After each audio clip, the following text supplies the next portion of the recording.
So I'm just watching, and There we go. yep. So you pick Ana. Hello. Mm-hmm. You do Which say hello. I don't think it's a terrible pick. No, it's fine. It's fine. You just gotta, as long as you position safely, you're good. Yeah.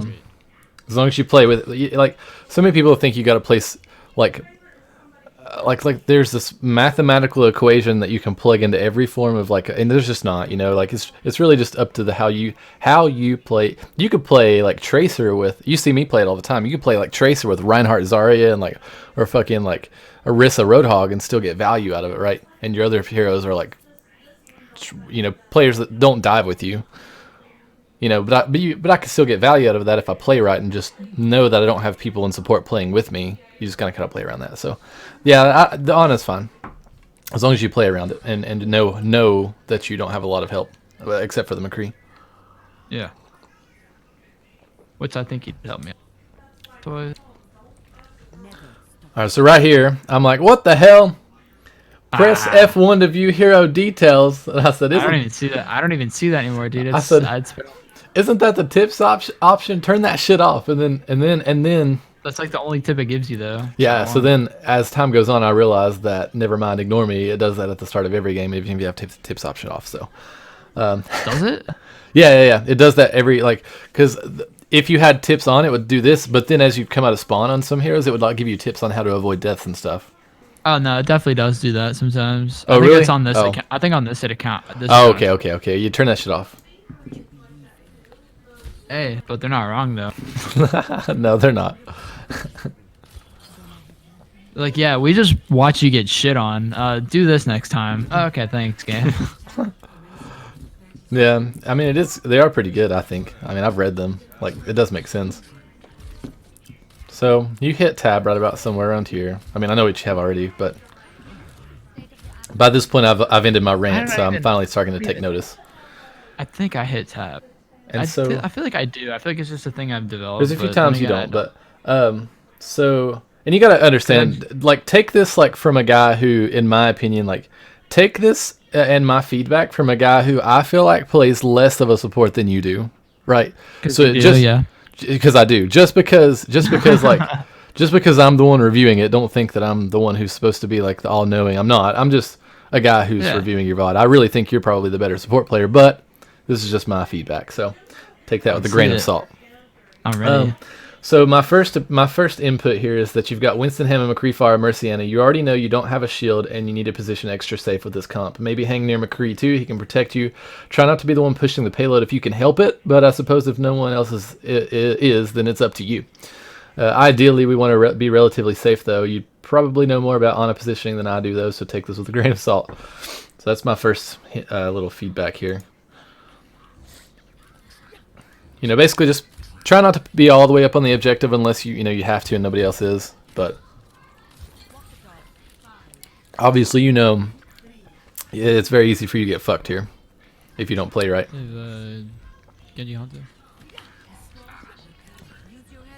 So you go out, your Farah gets. So then your Farah gets 2 amazing picks and just basically buys the first fight for you. So. Yeah, we get to watch my really good aim here.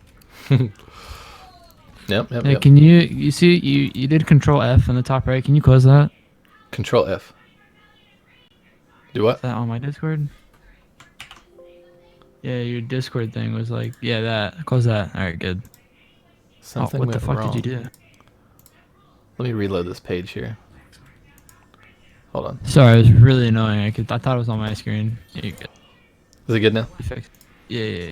All right, I went to full screen here. Is that good? Is that better, Alec?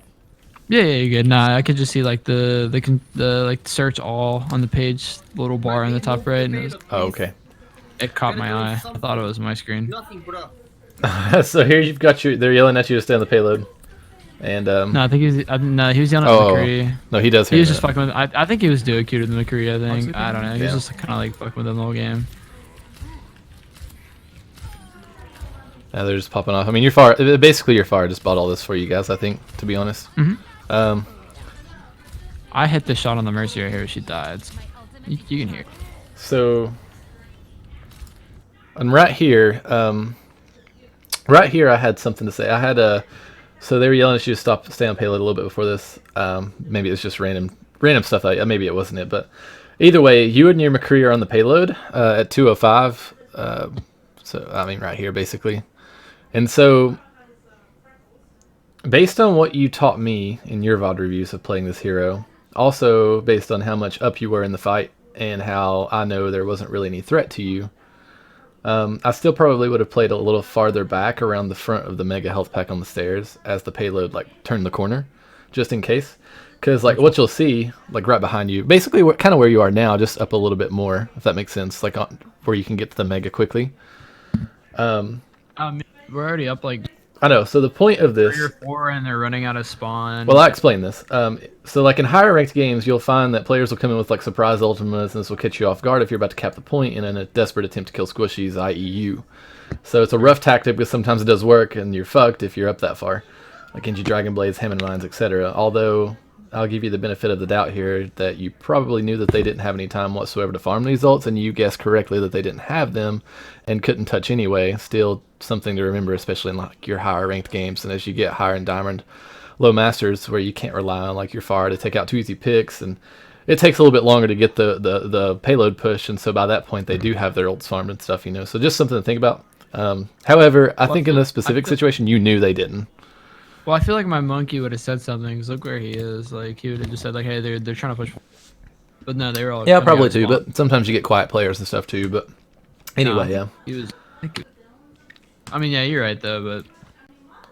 Alright. But either way, though, my point is, like, you staying back there versus being on the payload would have made no difference. Like, you just would have been safer, I guess is a good way to put it.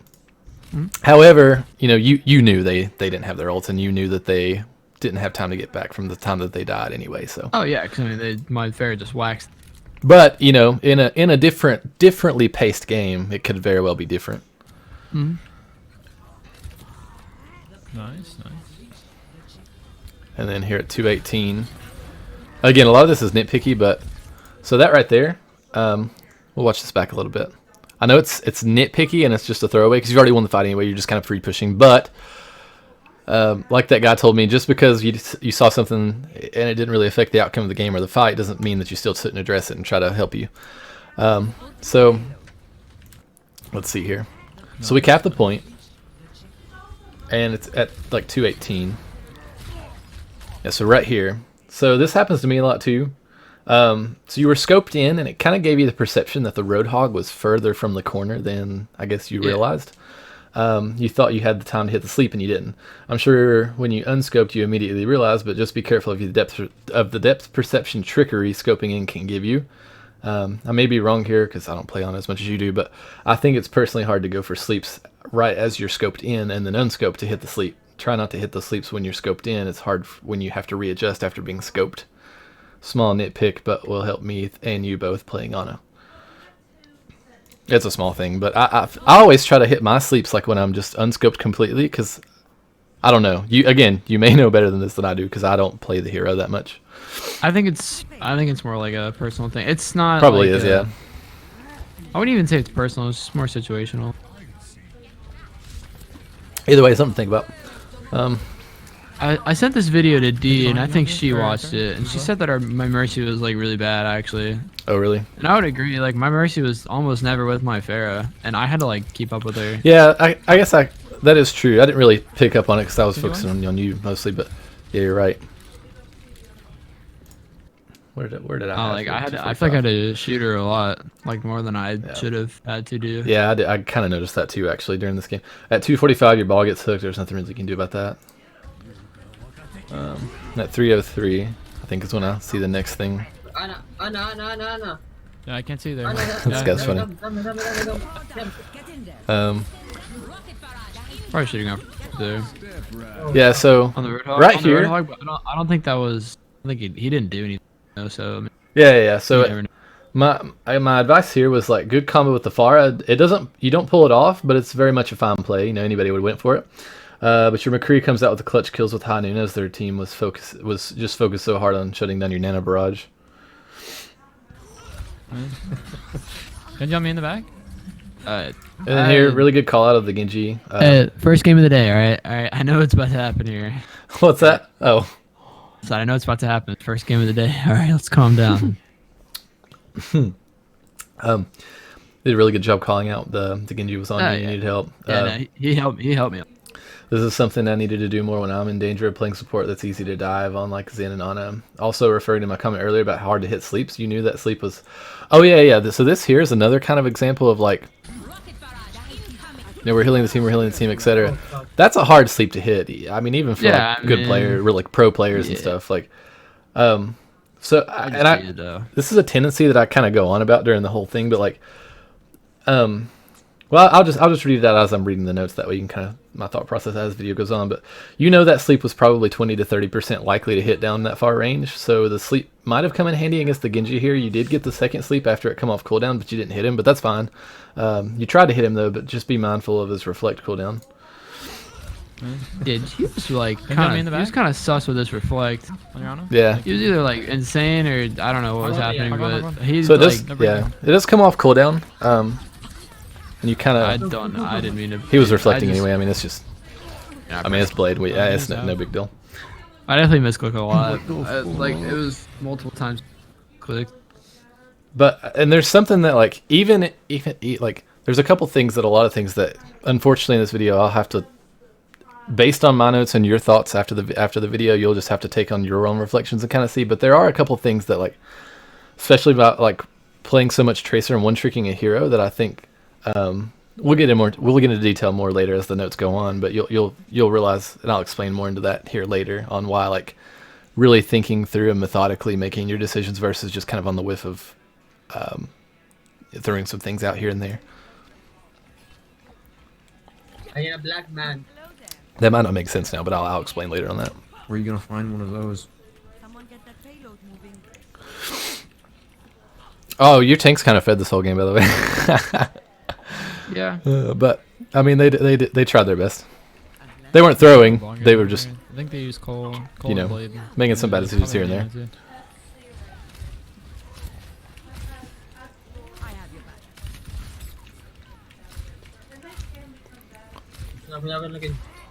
Mercy got scared and flew away. She's back with the far now, though. So right here, no, sorry, not here. That Roadhog would have been dead if your team would have all been on him, but everybody was just so split, you know, it's hard. So right here is another example of like, it's another long range sleep that was unlikely to hit. I really like your positioning between this fight and the last fight though, like staying back. And I know the sleeps aren't that easy to hit from these ranges, but you will notice like, you know, players like ML7 and holding onto their sleep until they have a bit more confidence in it actually hitting. This might, again, this is just my takeaway. This might just be me, but I really don't like going for long distance sleeps at all if I can help it. I like to be more confident and precise if I can. I'm usually fine about this. I don't know. I think it was like I know they have a Genji that's literally on my ass the entire game, and I'm still like throwing sleeps like this. You're paranoid. Like, I mean, it's yeah. No, it's not even that. I think it's just like my first game, and like you know. That's true too. I get that. I'm not really like aware that, you know, like I know this Genji's gonna fucking kill me, so like I need to position a little better. But like I'm not thinking about like. Yeah, your first game's always kind of getting a feel for. I just use it, dude, and then I'm like, oh shit, I need this. Yeah, I've noticed that too. Like halfway, like so. I don't know about you. This is off topic and not on my notes, but I don't know about you. But like me personally, like when I start up Overwatch, my first game or two is a little rusty. Yeah, but then definitely. The 3rd, 4th, 5th, and 6th, and 7th, and 8th games are like I'm starting to use my abilities more methodically, and then after that I start deteriorating a little bit. Like it's every like, cycle, if that makes sense. That's how I play, and that's probably how you're doing here. Is probably the same, you know, just first game of the day, trying to get your mind in the set. My next one's at 5 minutes. Hanzo slow. That's good, Nathan. Save your ball there. I think a lot of my accuracy percentage doesn't reflect it, but I think I hit a lot more shots. Yeah, you did. Your mechanics and aim, I literally had no notes on that. I mean, I just didn't have any. This was really smart here getting out. I didn't want Hawk could pull me. And the only thing that had was like a Hanzo. And I'd rather take the chances of a Diamond Hanzo doming me. Yeah. So yeah, I agree. I wouldn't animate my monkey here, but the fair called it, and I thought he was. I didn't mean to press that. The sleep. That's just like Get our son, first game of the fucking. Farah gets 3 there. So right here, Our fair popped up. yeah, she did. I was like, beautiful positioning. I know you didn't land the nade, but that's a trade-off for good positioning. You're basically really safe here, and you can see your whole team. So like that's the thing, right? You didn't land the nade, but like that's kind of a trade-off too. Like, 'cause, I mean, long range sleeps and nades are just hard to hit. That's just a matter of fact. Well, I was trying to hit the Roadhog here. I was just trying to target the whole game with nades. That makes sense. Yeah, he just turned the corner, but I mean, it's no big deal. It was a little too late when I saw it and thought about it. Yeah, but you know, at the same time, you're in a at least you're not in a really dangerous position and then not land a nade at all. That would have been even worse. So you're just even if you miss the nade, you're not gonna die here unless they somehow clutch up and 3v6 or 3. I guess you're far dead 3v5 your team and. Get our son. But I really like the positioning right here. This is really cool to be up here and just be able to see everything like this. Nice. And like, so for me, for example, like I'm probably a little more ADD or a little less fluent with this hero like you are. So you were smart enough to stay up here and watch your team throughout this fight. I might not have been. I might have just probably dropped or something and made some stupid play. But you actually were smart about it and stayed up here because you knew you had advantage. There's one. Yeah, nice, very nice. You did well, Anakin. You did That guy. You did really good there, man. Good job. And right here, again, sorry if a lot of this comes off as bitchy and nitpicky, but it might come off as a nitpick and silly, but waste of a nade. Again, you never know when the enemies can come in and desperately try to make a last temp hold out. I wouldn't make a big deal out of it. I didn't see you hit tab once or I wouldn't make a big deal out of it if I didn't see you hit tab once or twice, but from the time that they died to the point when you capped, they could have potentially coordinated a quick last-ditch effort dive on you guys. Nade would have come in handy. Again, I'll probably chalk that up to you being relatively aware that they probably couldn't get back, or if one person did switch to tracer or ball, they wouldn't really be a threat. But this type of scenario does indeed happen at higher elos. You're consistently being a bit vulnerable as soon as you're about to cap points. I've noticed this as a trend, and it ain't over till it's over, baby. Oh, dude, if you're talking about the end of our fucking defense, I was pissed about that. That actually like tilted me. I had to calm down for a second. I was just upset. No, I'm talking about just what I saw so far. Like, well, no, I'm talking about that one specific time. Like, I was actually genuinely upset about that one. You'll have to point it out to me. I'm not sure if I pointed it specifically out or not, but I am noticing you, like, as you're about to cap points, you're starting to get a little bit more vulnerable in your positioning. So that's just, I know you're up by like 5 or 4, but still, you never know. Like, I shit you not, like, there's games that I've played where, like, and we've been in them, where, like, people will come in like a last minute and you think you're not, you think you're like, it's a 94.89% chance that that you'll cap, and that's like a 2% chance or a 5% chance that they'll cap or prevent you from capping. But sometimes it does happen. So just kind of be aware. Like, by this point, I don't know if he's bladed yet, but we know he probably has blade if he hasn't. And just be aware of your positioning. Like, I've noticed as you're about to cap points, you're definitely getting a little bit more vulnerable. That guy's really upset. Hey, Magri, please. That guy's really upset. Tom, your crease popping off, dude. He's doing fine, man. That's his name. Dude, he's popping off, bro. What? Where's the one? That's a good nade. I didn't catch that on my first run through. You got 3 of them. Nice, very nice. You good. That's good He shit. said it.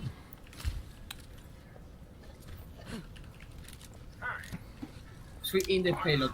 So you can still lend that shit way far away. It's just Come get your mercy. Come get your mercy. Yeah. That last nade I threw, I was just trying to hit someone because our mercy was not up. But you knew they were turning around the corner, and that's a good play. Again, right here, at 6 minutes, and I know you're trying to take care of your Winston, but again, like on the first point, don't be this far up when your team is pushing the payload, even if you think you're safe. Play back at the mini health pack at the stairs if you can. You can see the same. Oh yeah, I guess my theory is you can still see the same straight line or same sight lines as you can from the payload. Probably a bit better actually from the back. Right.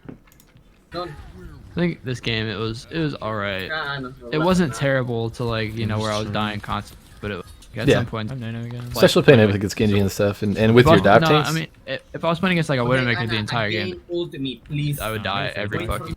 Yeah, like considering the fact that you've got dive tanks and really the only person to protect you might be McCree, even if he has the hope of being near you. Like you did a really good job staying alive the whole game. Mine. I'm agreed. Please switch. And so here, I guess I comment on like. I think you're just kind of like whiffing your sleeps out a bit aimlessly, or just less thought out. And this is something like, so this is where I go a little bit more into detail on like thinking through your decision making. So, and this is like, I guess this is what I say. This is something maybe my experience on Tracer can help with. Like a lot of people will say that, oh, your Tracer Pulse Bomb is really just a throwaway ult, or if you miss it, it's not really a big deal. If you notice, like I really plan and think out a lot of my pulse bombs on Tracer, and I probably stick more than most other Tracer players. That's something that coach said for a fact. And the point of that is like a lot of practice went into it, but still it's the thing of actually taking a second unscoped to take in your situation and go for a good solid sleep.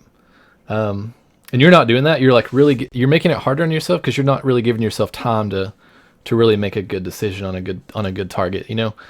Yeah. Which is fine. I mean, you're doing the best for what you can in the 0.14 second that you give yourself. But I mean, still, you could probably afford to give yourself a little bit more time to really think that through and make the play. You may still miss, but I see you're just casually kind of throwing it out. I play my sleeps a little bit differently. Granted, I may lose a bit more healing per second than you do, or I might miss some things. But it might just be a playstyle thing too. But my bottom line here is that, without going forever, is that.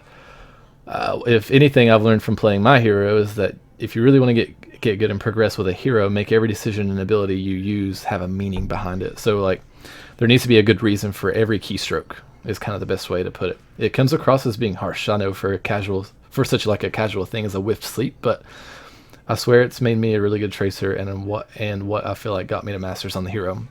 Like is what methodically thinking through what you're about to do. Actions per minute is important, but also a high APM without relative thought process isn't really going to get you anything.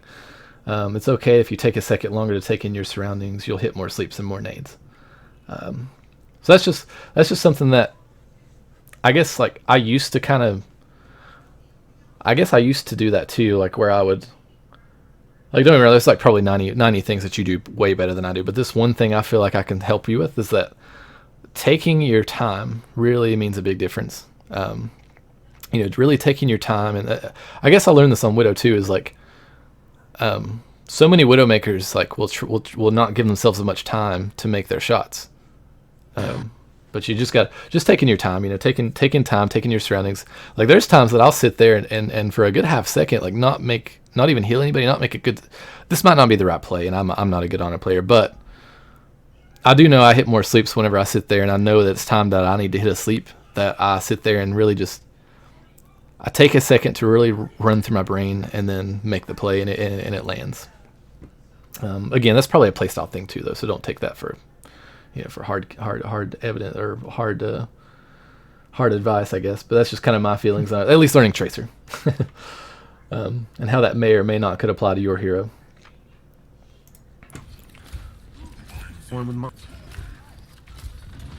Yeah, I guess the best way to think about it is just make everything have a good meaning behind it.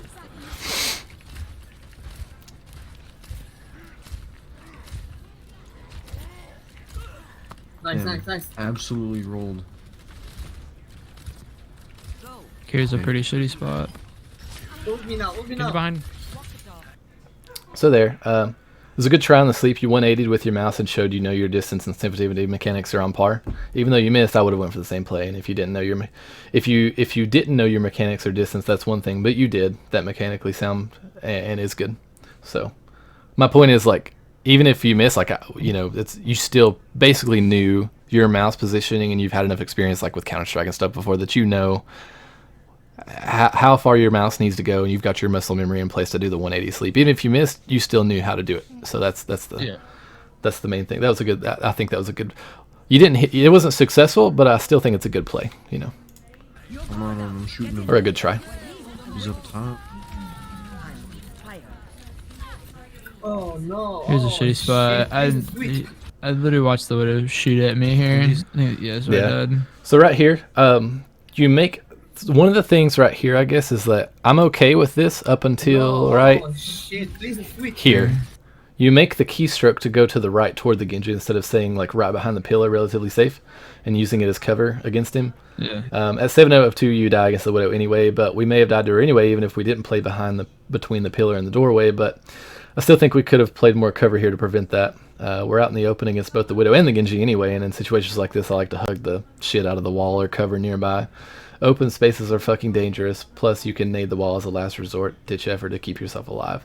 The nade, I think, landed after you got the shot, but still, if you're in danger as a support and you don't have your team with you, just stick right next to a wall and use it. And he's low. He's low. What is far? Literally, like, watch your shit at me, and then I still jump back out there. We're on bridge. We're on bridge. We're on bridge. Like one thing, when I'm in, let's see here. Oh, where's the pin here? I'll use the pin for this example. Pin.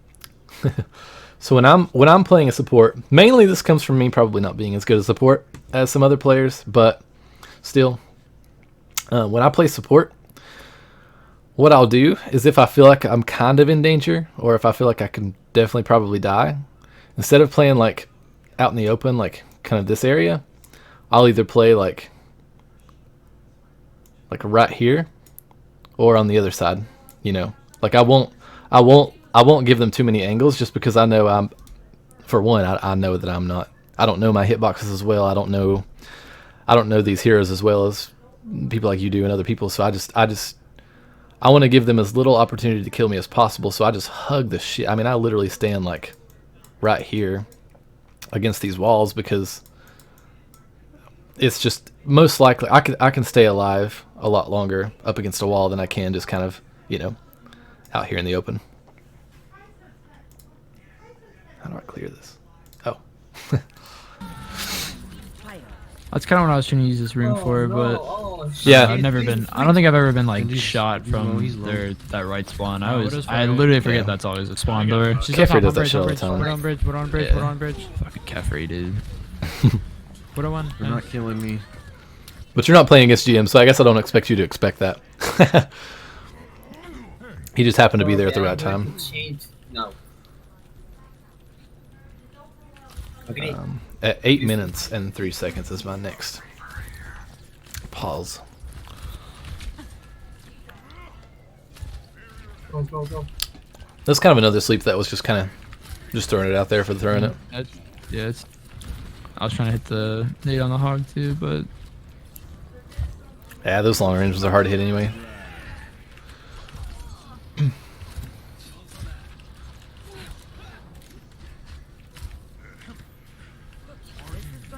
On the low.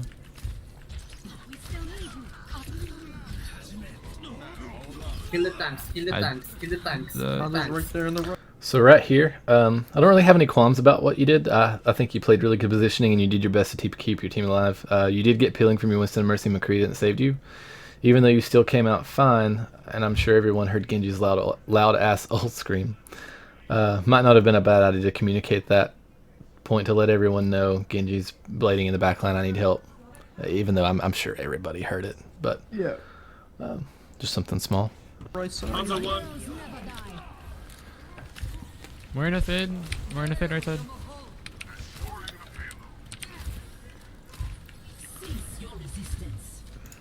Oh, 855. I must have nano again. This is just tough. I mean, you're playing in a good position. It's just tough. Okay? Yeah, I was they trying use to their back up ults. a bit, but No, no, I ran into the wall. Yes, sir. They didn't. Yeah. Yes, Right sir. here, I think, is where we... Dog. Oh, no, sorry. Different time. What's on the next time? See what I mean, dude? His flex are perfectly. You're timed. using I was- your abilities really... We don't want to fucking. Go. Break the shit. Let's see. Genji's right Your side, team's about Genji's to go right in. Ball dies, Yeah, he's- unfortunately. No, me. use I can't see you. I can't see you. Alright, so right here... Hey, hold on. um, My mom's okay, calling me. you're good.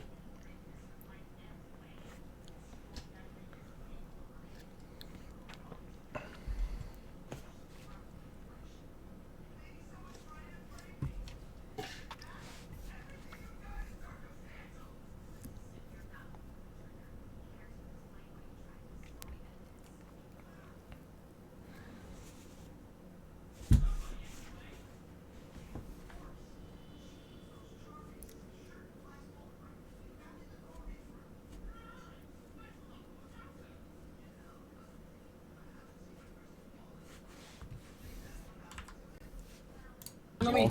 I can't see you. I can't see you.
I'm back.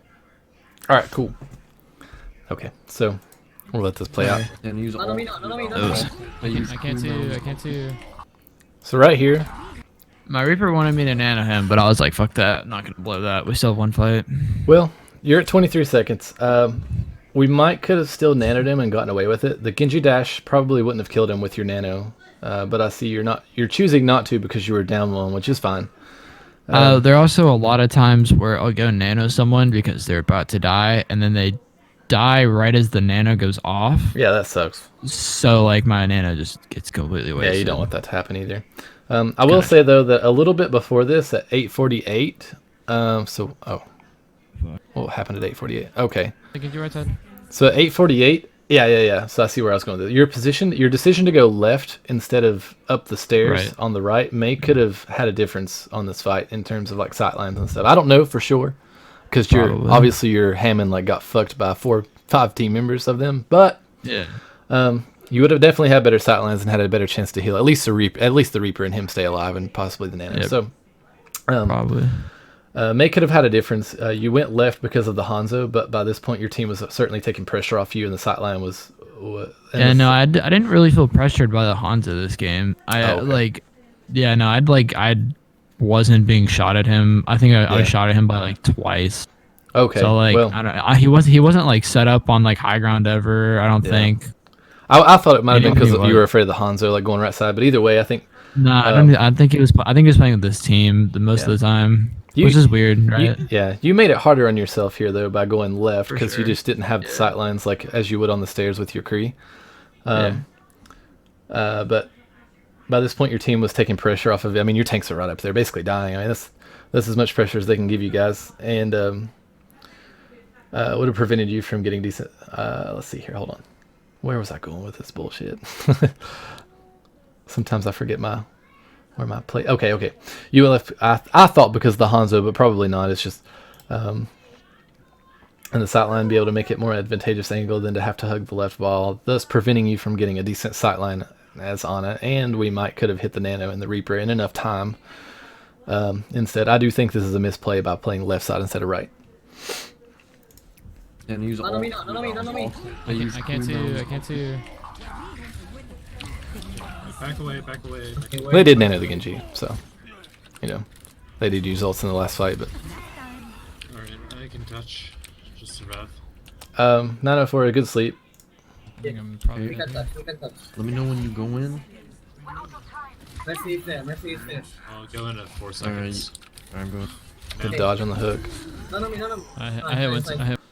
It's very good Nano on Winston. You got it just as you died. Again, though, I think if you would have played the right side, it's a very good chance we might have gotten out and stayed alive and still managed to get a decent Nano off. Or at least made it harder on them to kill us. Playing left side really screwed us here, I think. Hit Winston inside. I'm coming back on Lucian. Mine's the card. On the card. I don't know why I do this in terms of us. I wasn't in this game, but ignore my third person narrative. One sec.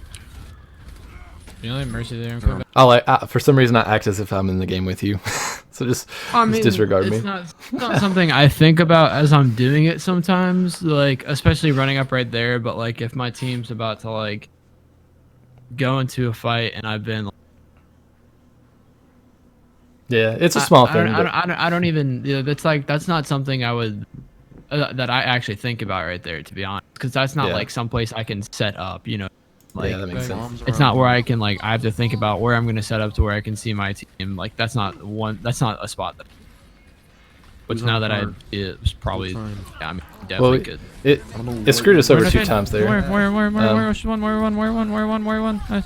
And here I actually have something to bitch about too. Like, this is something that I do all the time, and that's you're making callouts because, and this goes into more theoretical Overwatch than actual specific detail mechanics, but because I do this shit all the time is the reason why I recognize this. But you're making callouts because you're excited and you know you're about to finish and there's only one target left and it's high stakes. But you don't want to do this. Don't do this only when it's easy to make the calls and only when it's high stakes. You want to think about it this way. It's easy to make calls and call out things when enthusiasm and energy when we know we're up or we're winning. But it's much harder to maintain that when we're losing. So like high level players, like players way higher than me and you, will always try to do this regardless if they are up or down in a fight. So I do this a lot too, which is why I know it's a mistake. Me and you both could stand to, while not flooding voice comms, definitely maintain an enthusiastic or have an activity, even if you don't think, or even if you think you're losing a fight or you're down. It's hard, but can really be helpful to your team, even if it isn't benefiting you alone.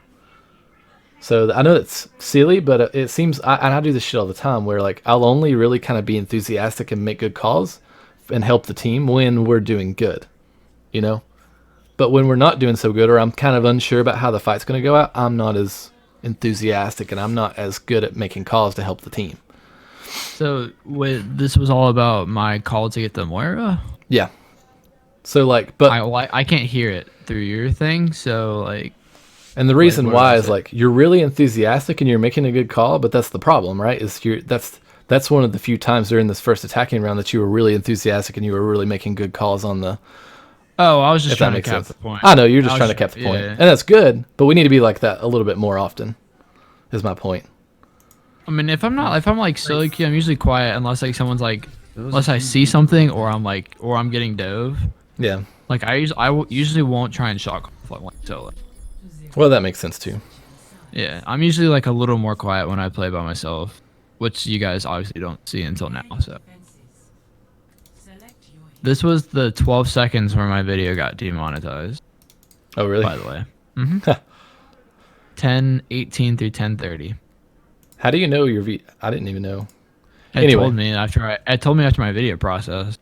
Oh, weird. I made sure I had my music down really low so that wouldn't happen. But like YouTube caught it. Literally said, I sent a screenshot of it. It caught 12 seconds. This 12 seconds you're listening to right now. Wow. But I guess either way, my point is like it's probably good to maintain that good shot calling as much as you can, even if you don't think it's like not helping you specifically. There's a lot of other people that it'll probably help. No, it's fine.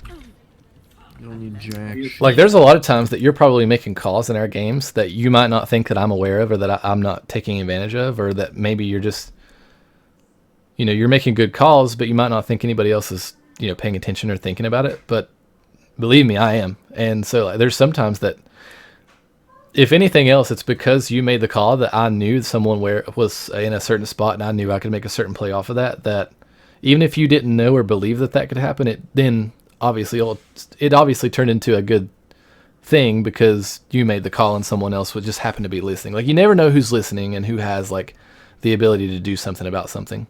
Yeah. Even if you don't believe that someone is listening, or if they don't. Okay, I'm gonna think about it. Like you can think about it until a good scenario. This guy. And then use that one. He's so funny.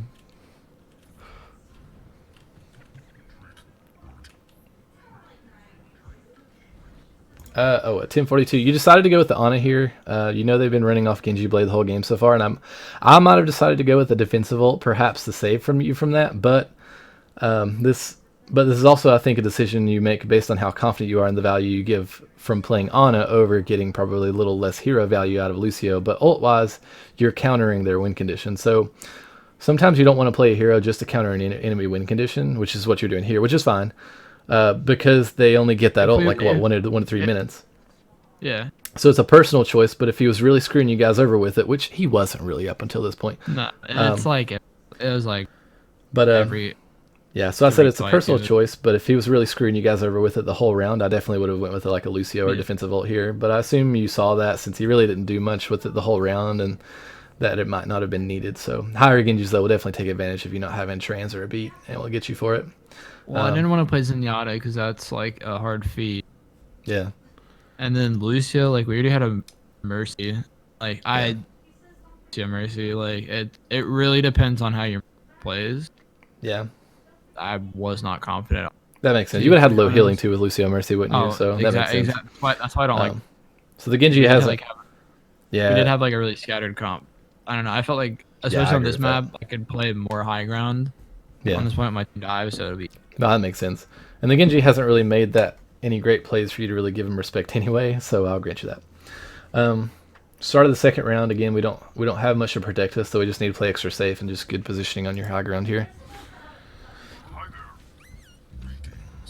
I don't have the next one for 12:04, so we got about a minute. 5, 4, 3, 2, 1. Attackers incoming. Stop the pain. Oh, sorry if this was really like long-winded. I apologize. I know I do think VOD reviews probably differently than most people. I'm a little bit more theoretical than I am specific and detailed. I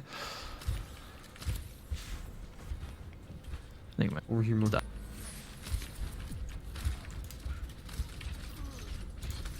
Can you right side?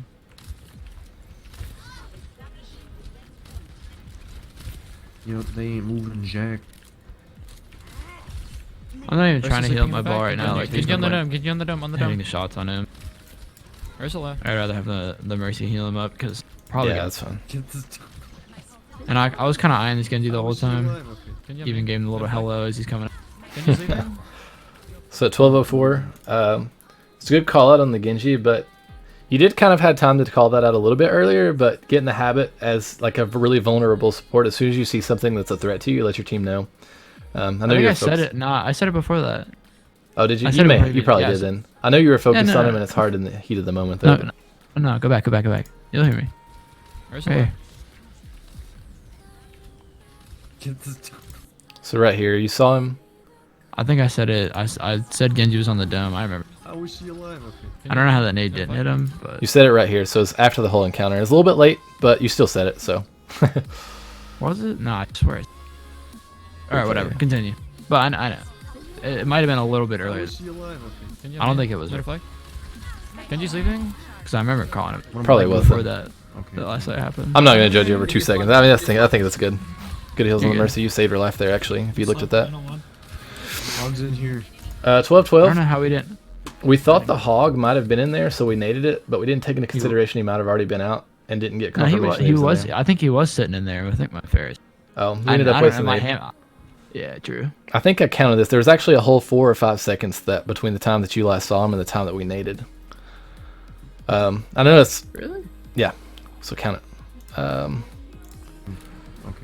So we see the hog here, and 1, 2, 3, 4. So about 4 seconds. That's plenty of time for him to get out.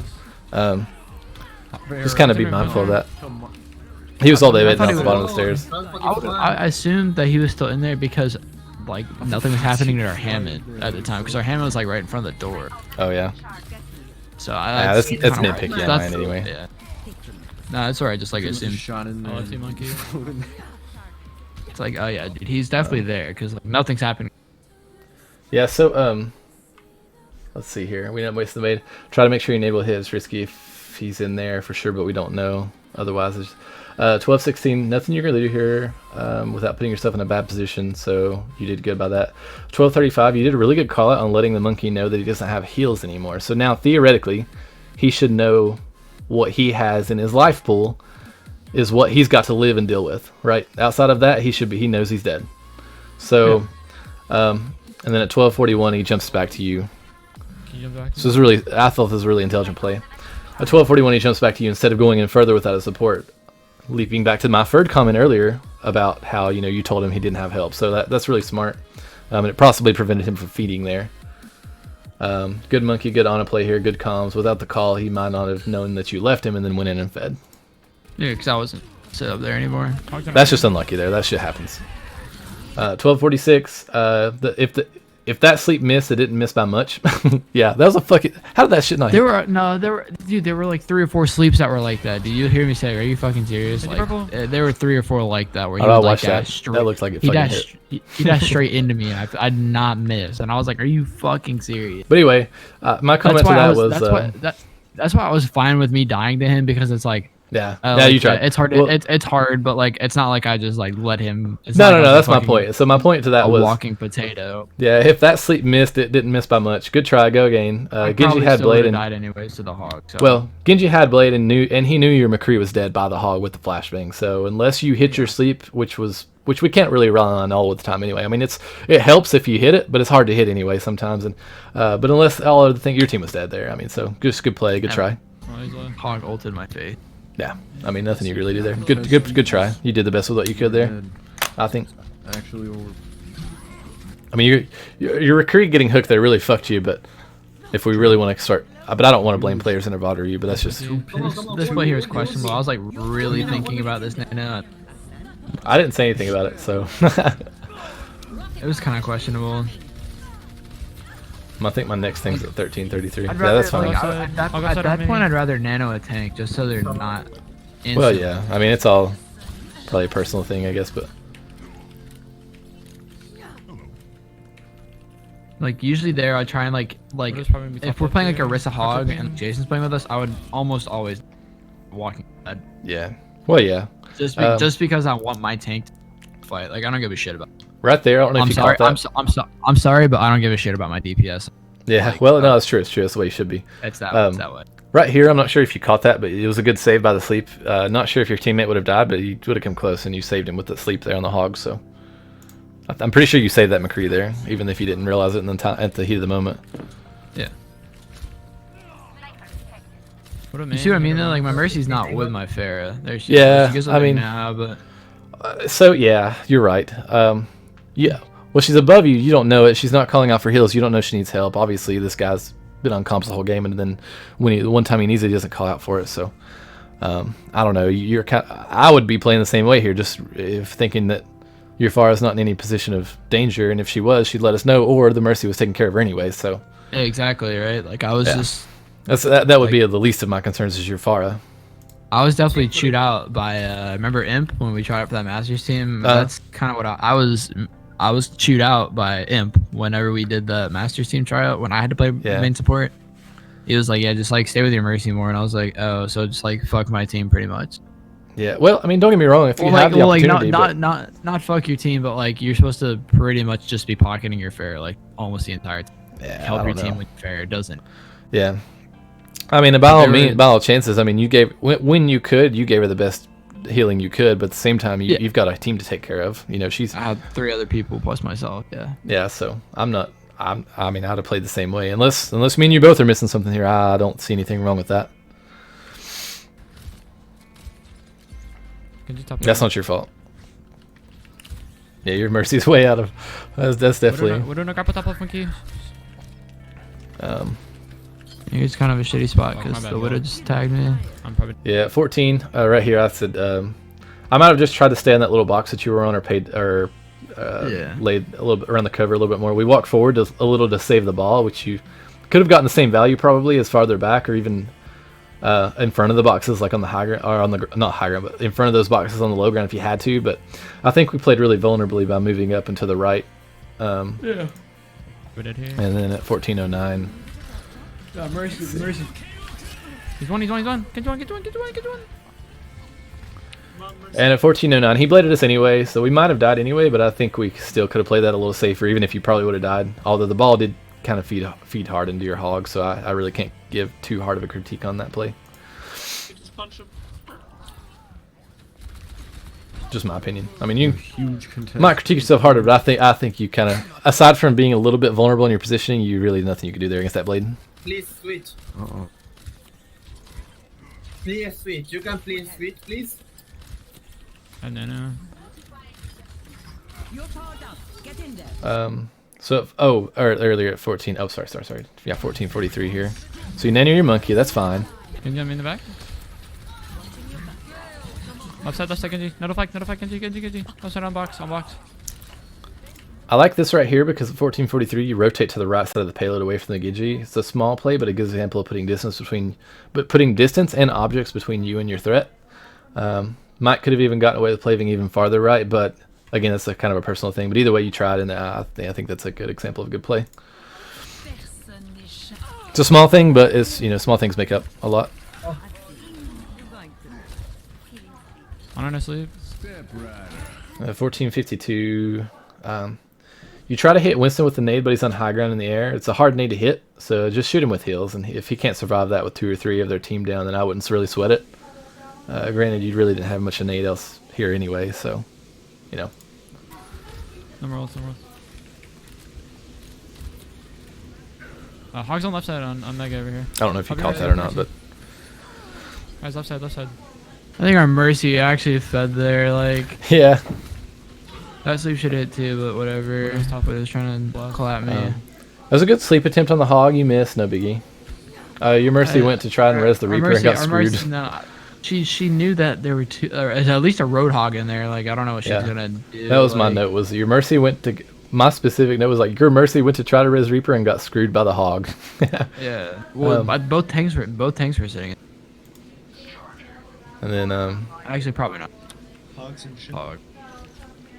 because of also another thing here too to note is that this was kind of one of those fights that could have been a toss up, especially if you were like, if your teammates or their teammates were a little bit better. Left side. Because of the bad positioning on their Widow, you end up winning this fight, but it very could have easily gone the other way. Your team didn't play the best here, Widow's top though, left. too, and you positioned well and ended up living through these encounters. Hogs and shit. So that's my feedback on that, is that, basically their team did. I don't think they played that well. I think they could have won that against you guys if they would have played right. Right here. I'm gonna purple him. What a man. I don't have the next for a minute. McCree dives to the... Probably 4 right now. No big deal, really. We should have bongo. Have a monkey? I'm nano in 30-ish. Nice. Oh, poor Reaper gets He does stunned. blade here. Good one, nice dead. Good kill, Genji.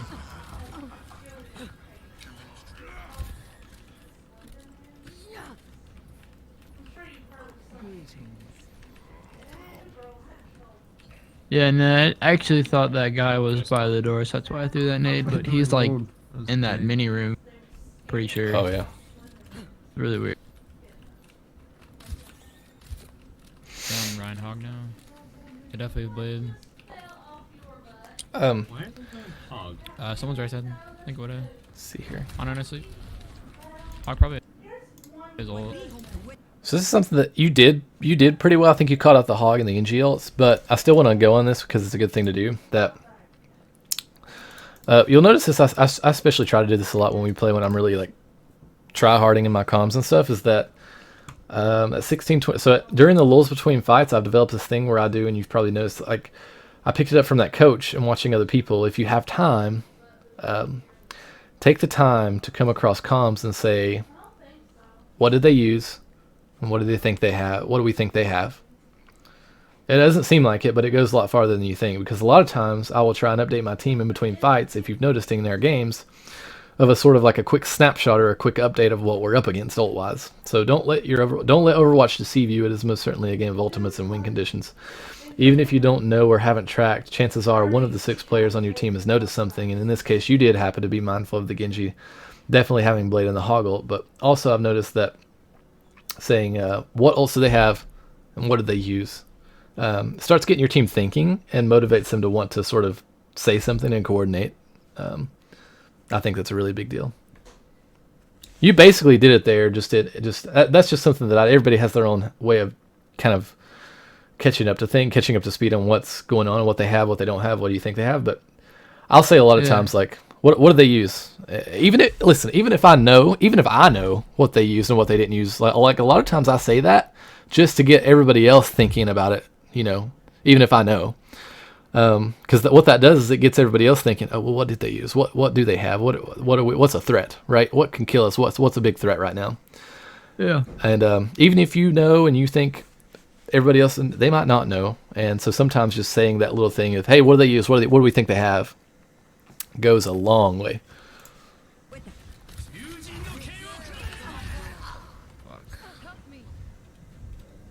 64, nothing you really do there in my opinion. Nothing you can do about that. A nanode Genji dashing at you at lightning speed to one tap you with his nanode blade is just a tough hand of cards that you're dealt with. We did know that they had it and perhaps could have positioned a little bit more safer, but at the end I'll leave that up to you and your thoughts on that. Step right up. Here. I don't know.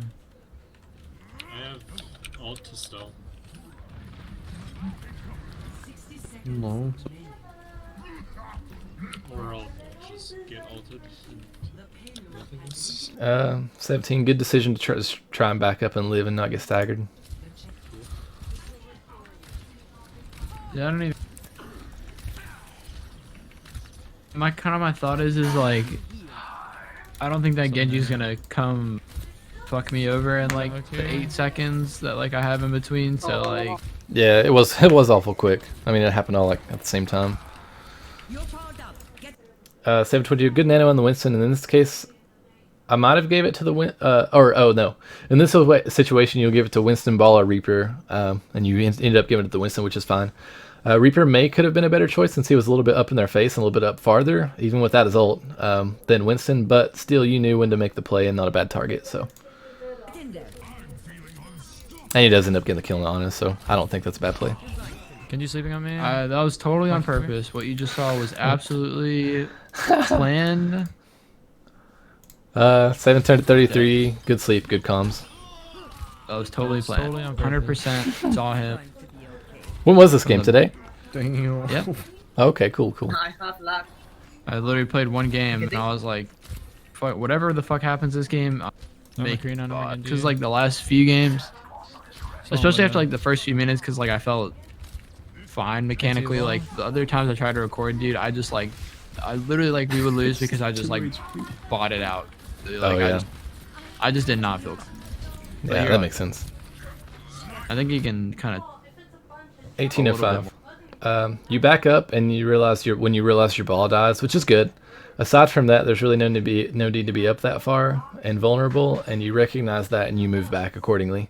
Good move. We do miss the nade on the hog though. We flick too violently and we overshoot it a bit.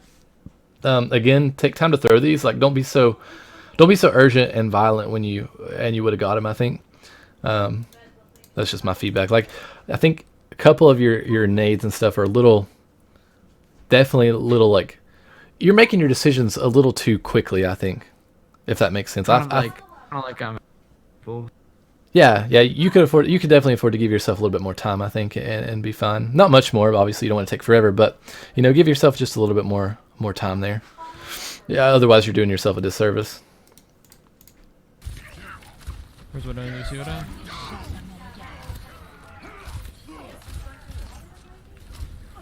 And 8-14, I mean, it was a good play by their team. Their Ryan saw an opportunity for a good shatter, and he just took it.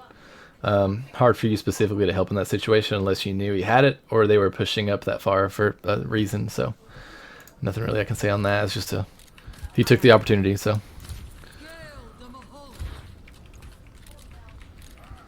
you probably realistically your tank should have been tracking that. I'm not, again, it's a VOD review. I'm not trying to place blame on other team members, I mean, but if we get shattered, it's like it's either a positioning on my fault or it's like if I get shattered personally, or if it's like I'm usually not shattered just because like it boils down to if you don't think your tanks are being very vocal, or you don't think that they notice or they're not calling it out, then it probably is up to you to call it out. But It's just one of those things. I mean, I guess most relative, like if I'm playing tank and I know that they have shatter and I think they're about to use it, I'll call it out if I think it. But you know, again, you've got tanks that really aren't using their mics, so except for a couple times, and sometimes you got to babysit. I could get in it. I could probably get in it here. I know it sounds silly, and some people might not agree with it. I think that was a good nade on your team because you were. My point to this was desperate times, and you want to make sure that no one dies in the last minute. Yeah. So it's also a good retake by your team. So you're smart enough to know to not be in a vulnerable position, and you waited until your team had respawns to go back in hard. How close are you guys? On one. Nice. Can't see you in there, ball. What is that? That's another cat. Another cat? Yes. You get another cat? No, I'm not getting another cat. What is this? Come off of Floki. Oh. Honey, we're doing a VOD review. Sorry. Sorry. Surprise, we have a new cat. What's his name? We do not have a new cat. It's just a bunch of hair from our existing cats. Dude, we bought a Roomba. You know what this? Oh, clutch. Those things do it. This thing does amazing, man. Exactly. That's what we needed for our cats. I fucking blocked.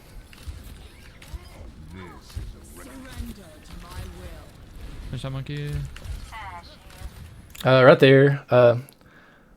So again, some of this is really harsh. No, but I'll tell you why I threw that sleep with the Rhine is because I'm guessing in my head when he's gonna drop shield. See, that's what I thought. And I put that in my comment. So, bad sleep in my opinion. I do this too, but if you can, try not to sleep at Reinhardt with their shields up unless you're predicting he will drop it confidently. Yes. That may be what you're trying to do here because you're probably thinking he's trying to get out quickly and will drop his shield to be able to move faster, and then you can get a sleep off. But either way, just be mindful that it's still a slim chance that you're going to be able to sleep around with his shield up, and it probably didn't matter anyway to be too bad anyway since your team won the fight anyway. Big nade right on. I think about it. I really fucked up. I pressed tab, but I didn't look at tanks.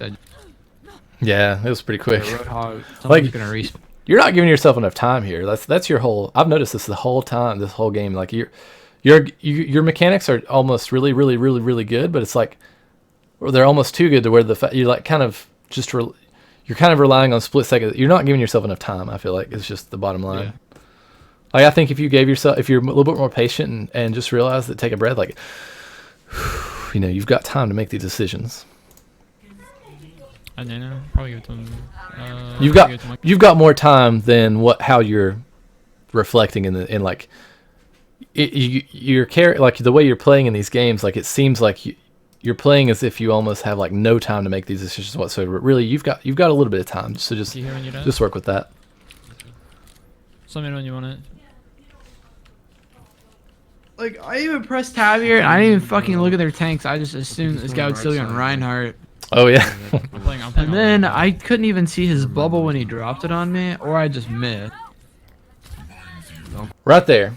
Like yeah, dude. I would have went for that nano on that ball when you saw him winding up for his pile drive. You definitely had time to do it, and it wouldn't have been a bad target. McCree does get an amazing. Do what? I was trying to wait. I did call it. I was trying to wait for my monkey to dive in. I got you. Yeah. Okay, that makes sense. Well, still though, that's a good opportunity that you kind of it's right in front of you. Even though you're trying to get the coordinated playoff, sometimes it just doesn't work out that way. But McCree does get an amazing high noon off here, but as we know, high noons can't really be relied on. But there you go. And at 1924, we do down to the ball anyway. Ball criticizes you for it, but it's sub 20 seconds. Right? So, okay. Okay. No, listen. If I fucking nano someone, don't bitch. All right. Well, that's it. So my point, my comment before we even had this conversation 30 minutes ago backs this up is that the ball criticizes you for it, but it's sub 20 seconds, and in my personal opinion, anything below 20 to 30 seconds is anything below 20 to 30 seconds goes as long as it's in good spirit. So don't mind him. You were good. Fuck him, dude. I literally said like it's the end of the game, just like win the game and stop complaining. Yeah. Well, you said that anyway, and so yeah. Yeah. I don't know. But I said the same shit you did. That's my opinion there. If you're under 30 seconds, dude, anything fucking goes as long as it's in good spirit. Yeah, right. And you're fine. I mean, It's like, why'd you name it? Yeah, because you're the first person I see. I don't know you're sleeping. I have a Dude, we're at fucking overtime on the point. I'm about to die, and there's overtime. I mean, I guess I could have saved it for now. Would have been like a really good time, but like. But you didn't know if you were going to live or not, and I mean, it's better to just use it anyway. So right here, I think you fucked up at 20:05. Oh, I guess I'll start commenting at 20:05, but so we probably well. We probably could have played and waited a bit more patiently for the respawns. We went into the McCree's face and we did get a boop on him and sent him a little farther back, which kind of gave us a little bit of space with our team on him. But the right play probably was to stay alive and touch the last second before the point capped. And who knows, you might have even bought enough time for everyone else to come back and stay alive the whole time. So maybe not, maybe, I don't know. But either way, I don't think we would have. Definitely not getting the McCree's face there was a good idea. The only benefit to that was we did kind of boop him farther back and we did get their attention a little bit, so they didn't push up on the spawn doors. So that was kind of a benefit, I guess, to that. Because that's something that you, like, in hindsight, people don't think about, right? Is that what if you did play the passive play and you went back? Well, that just means they would have pushed you into your spawn too. So even though you died there, and in hindsight, probably the right thing seems like not to have done that, but at the same time too, it did buy yourself a little bit, even though it doesn't seem like a lot, it did get yourself a little bit of distance between that McCree and his flashbang and your team that was coming out right then to be able to contest. So it's a tough situation. Probably in hindsight, I'm going to say back up, but they're like 70-30%, like 30%. There still was some value to booping him farther back and making him high noon, you know, because it prevented him from moving up to the spawn and using his flashbang on your team as they were coming out. So, so I don't know about that. I think that was a good play. I don't know. I think it might have been better to stay farther back, but I'm not going to get too caught up into that. Yeah. But you get my point. Yeah. Either way, I don't know. We might could have lived, but yeah, I don't know. It's just one of those things. End of the map, overtime situation, you know. But yeah, sub 30 seconds, man. Fucking anything goes. I don't care. They have fucking mercy for all I care. Like you gotta make it count. And if that means Nano in a ball, that means Nano in a ball who didn't ask for it. Fuck. 1240. Oh, sorry. My Ana pick was kind of trash, but I mean, I don't know that. Same comp as last time, and y'all didn't do fine. No, they had double kills. Right here, so something that I need to work on myself that I saw you doing. I need to work on it. You did it. That's really good. I don't do it enough. So it's good on checking your surroundings. Like games where you're starting the round again with like under a minute, it's good to be aware of Genjis and Tracers and Hogs that can most certainly win a game or a round off of like an early pick that leads to staggers, that leads to the win for them. So no, that's what you're supposed to do is a flex support your last one. Well, I don't do that a lot, so I learned something here. But well, it's your job. Sorry, I had to tell you now, but I learned that from a Jane Botter. Really? Well, good job on checking it out. So that's good. You checked out your. I don't do that shit. I mean, I could have looked like the left room, like Genji could easily be hiding it, but yeah. Well, I learned something there, so. All I heard was they were on Bastion. If I would have heard like, hey, they're on double shield, I probably would have gone back and swapped because right here I'm gonna get royally. So right here, it's a really good job on just hanging with the payload and forcing them to make the move. You know that you're safe under them and then the payload, so it's a good decision making. A lot of players will kind of get afraid, or they see the Bastion, they're kind of afraid to move in. And then, of course, if you don't move in and move undercover under them, then you get fucked. So you made the right call by realizing and quickly making the decision that, and the distinction that they can't kill us if we just play under them. And then here, like, yeah. So right here, I go on for this about a while actually. This is a fucked up play, but so first off, double shield sucks. But number two, hard to play against two shields on the high ground when you're on the low ground. You're pushing the payload. Winston pretty much fed here instead of waiting, and update ball did too. So I guess yeah. So so my point here is that, and you got screwed in the process. In hindsight,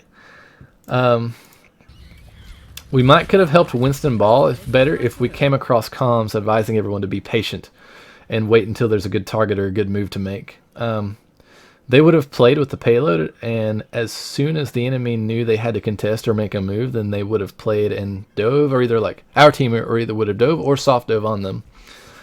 But in these situations, you want to make you want the enemy team to make a rotation or a move towards the payload, and not your tanks diving out far ahead with no help. Instead, they just yeeted themselves kind of aimlessly into the Bastion, and in these close overtime situations, just try to keep the team together the best you can via the comms. The worst that happens is they do it anyway, but you need to at least try to maintain cohesion to prevent them feeding.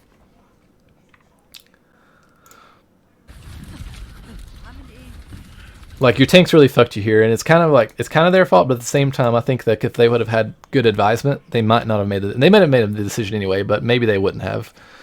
And of course, me and you've been in this situation too many times where we know that when you're in these overtime situations and there's a Bastion and you're especially playing dive heroes where the Bastion counters, if played correctly, if they play it correctly or we play it incorrectly, you know that you don't need to make the first move unless everybody's together and you know it's sort of a called out sort of decision. But instead, they just kind of go in one by one and just get taken out by the Bastion, which is exactly what the Bastion wants them to do. You know, that's exactly what he wants them to do, is for the tanks to appear and so that he can shoot at them. But what he doesn't want you guys to do is to sort of stay together as a team and make your decisions together and stay together. And then he does not want your team to all come on him or make a play together at one time. Unfortunately, that's really the only way to counter that situation. You have to have your tanks and you on the same page. But in the DPS, yeah, basically the whole team has to be on the same page in these intense situations. But we didn't make any comms here. We didn't make any effort, so that's kind of a fault on us just as much as everybody else on the team. I think we definitely the play there. And this kind of goes back to what that guy was telling me, where I lost that game, or I lost that point, remember, by I knew what to play there, and I know you know what the play is, but we just don't make it because we're focusing on our gameplay, or they're etc. But you know the right play to make. You know the right decision to make. The worst thing you can do, especially like it happened. Me and you can kind of pull out of this because we're a little bit lower ranked and stuff. But like those high players, like at GM and stuff, they can't come back from things like that. Like they can't. Like if you really believe and you think you know what's the best play for the team, then you call that shit out. Because the worst thing you want to do is die and lose the fight or lose the round on something that you thought you could have helped. You know? Yeah. It's like not giving your best. I know you knew better here. You knew the right play. You knew what to do, but we didn't make the call anyway. I mean, you've and Jason held the three. We've played in this scenario so many times over and have had to do this shit. So I know you know what the play is. It's just we're kind of relying on our tanks or our team. Our team is being relatively active voice comms for the whole match, so I'll give you that. So you probably think they're probably going to make the call, but they don't. They just don't. So, but the thing is, if you know better, definitely don't withhold that information to help the team, because they might not know better, or they might be like you and kind of focusing on the game and just not really making calls. But it's really a big deal. So that's the best I've got on that. This is winnable.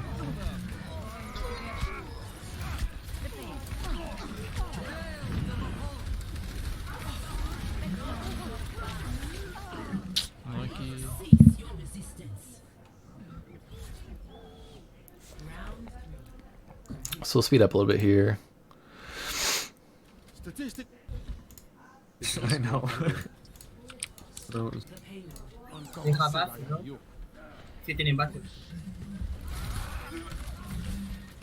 your Roadhog gets a kill on the Doomfist, which is really good.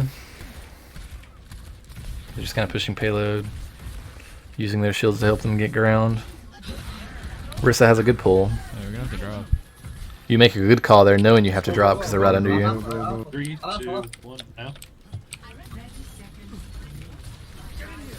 You know your Bastion's probably going to die here. Your team's going to be hard focused, so you throw out the... That's a good Matrix. Their Moira and Sigma die there, then their Bastion dies. You just pretty much win the game off that. You might be peeking out a bit, Bastion. I'm close to window. We still have to get Doom somewhere. Yeah, that's pretty much game right there. Yeah, so in summary, in hindsight of the whole match, I feel like there were certainly times where they could have easily won and they just didn't capitalize. So you need to do like a better job of leading your team. Example is that 2158. You know your team definitely does not need to make any irrational or sudden rotations. So like right up here. Right here. you know that your team does not need to make any irrational decisions because of the comp they have. They want you to do this so that they can shoot your team easier. Don't let them do this. Tell your team that they want us to make the first move here. Let's play smart, play with cover, and make them show themselves. We've also played this style together in comp before, so I know you know the call here. You're just quiet in comms and chose not to advise them. But as a wise coach told me, if you think you know better, don't be afraid to show your knowledge with the team. They might not play Overwatch as much. They might not be aware of the situation you're in. I'm certain they feel as main tanks like they need to make a play, in quotations here, like they need to feel like they need to make a play. However, you and I both know that in this particular situation, that is not the case. If you know how to help something, be sure to help, or at least lose the match trying. And then you still end up winning by them probably getting a bit nervous and not playing into your Bastion comp, but still, it definitely could have been a toss-up, I feel like. All in all, the biggest things, I suppose, are a bit more active comms. Your comms calls are good, but a bit more often of them. And if you think you can help, please help your team that might not know as good as you do what to do in certain situations. Next one is take your time. Really think out your nades and sleeps. I've been working on thinking out my nades and sleeps lately too, and I've always been trying to make sure that they have good purpose. Think of who you have and what you can combo with too. If you have somebody you can combo with potentially. And your position, I think, is better than mine. But it's still vulnerable if we compare both of us to, say, like the pro players or ML7 or somebody. We both could stand to learn from playing farther back. That doesn't mean farther back and not as good angles. That means farther back and still having your same angles. So like when you died by playing left side instead of the right side on attack third, or when you're holding your second point when the Genji bladed us. So that's basically my notes. I know a lot of this went into more theory instead of specific details, but I guess it's just my style. Yeah. Blah blah blah. That's pretty much it. So. Well, thank you. So I hope that helped any. I don't know. I know it's. I've like. It's just like. You go back and look at it on your own. You're just like, oh yeah, like I missed the sleep there, but it's like I didn't think about. Yeah, there's more to it than just missing the sleep. Yeah. Where I walk out and stuff. Mm-hmm. Yeah. So maybe everybody, a second set of eyes might see something different than you and stuff. So, and Jason might even see something me and you even didn't see. So, but either way, that's my take on it. And again, take everything like I said. Like, I'd hate to tell you something that like gets you fucked in the future, and like, because I'm not an Ana player. Like I play a decent amount of Ana, but not like you do and stuff. So. Yeah. Hopefully I didn't fuck you with any sort of ridiculous information, but I think for the most part it was pretty on point, and that's why I kind of stayed away from the hero specifics a little bit more, just like on, especially this last point though. I really think you could have made a difference here. Like right here, like watch this Winston and Ball.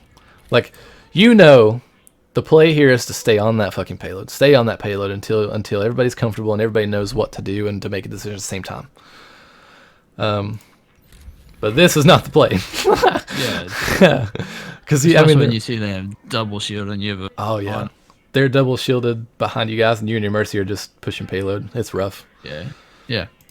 And I feel like that's also like you're solo queuing, so I don't expect necessarily crazy amounts of coordination, but I know if me and you, or me, you and Jason, or me and Jason, or one of us was playing with the other one in a game like this would not have been made. This decision wouldn't have been made. We probably would have made it farther. Probably still would have won the game, but so that's probably the biggest thing is if you. And I didn't. You're probably more confident with this than I am anyway. So this is really more to me than it is you anyway. But that coach that was telling me that, he's like, you've got a lot of time in Overwatch. Like, dude, you need to like, setting up on high ground when they only have to cap 1 point on Hanamura defense is not the play. Why didn't you tell them that? And I'm like, you're right. I guess I'm just so focused on my own gameplay that I'm not being mindful and trying to help win the whole game and as a whole. Yeah. I'm gonna quit ranting. I'm going on and on and on. For sure. You should. Okay, if you want to play it, that's dope. I gotta take